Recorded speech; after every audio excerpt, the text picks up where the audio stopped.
جب تمہاری کہانی ایسی موڑ پر کھڑی ہو جہاں تم بے بس ہو جاؤ، کوئی راستہ نظر نہ آئے، صبر اپنی آخری حدوں کو پہنچ جائے، تو جان لینا کہ اللہ انجانے راستوں سے تمہارے لیے مدد بھیجنے والا ہے۔ تمہاری آزمائش کا اختتام ہو چکا ہے، اب وہ تمہیں معجزوں کی راہ دکھانے والا ہے۔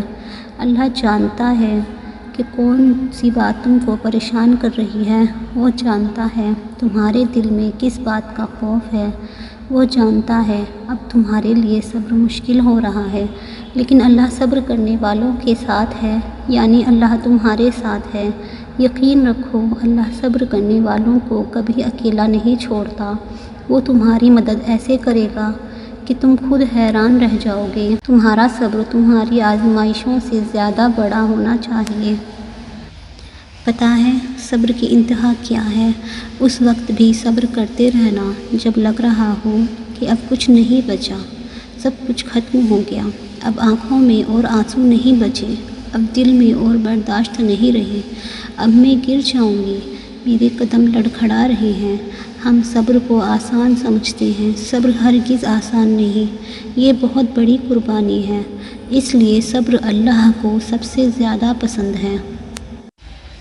اللہ جانتا ہے تمہارے لیے صبر کر لینا کتنا مشکل ہو رہا ہے، پر اس نے جو تمہارے لیے سوچ رکھا ہے، تمہارا یہ صبر اس کے سامنے بہت معمولی ہے۔ جب تکلیف حد سے بڑھ جائے، آنسو پلکوں پر ٹھہر جائے، تو جائے نماز بچھا لینا اور رب کو اپنے پکار لینا۔ تمہیں لگے گا کہ برسوں پرانا بوجھ بھی دل سے اتر گیا، اتنا سکون محسوس ہوگا کہ جیسے ہر غم زندگی سے نکل گیا۔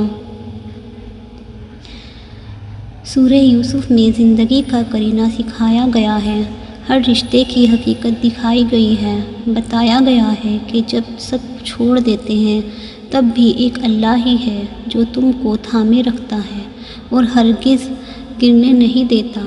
بس صبر رکھو اور اللہ پر یقین رکھو، جس طرح اللہ نے حضرت یوسف علیہ السلام کو کنویں کی گہرائیوں سے نکال کر مصر کے تخت پر پہنچایا تھا، ایسے ہی اللہ تم کو بھی غموں کی گہرائیوں سے نکال کر خوشیوں کی بلندیوں پر پہنچائے گا۔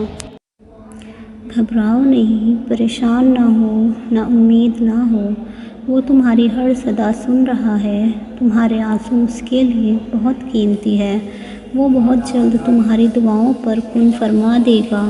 یہ دیری صرف تمہارے صبر کا امتحان ہے۔ تم بس ملنے پر یقین رکھو، کیسے ملے گا یہ سوچنا تمہارا کام نہیں، کیونکہ اللہ کی طرف سے خوشیاں بہت جلد تمہارے در پہ دستک دینے والی ہیں اور تمہاری من پسند چیز کو تمہاری زندگی کا حصہ بنا دیا جائے گا۔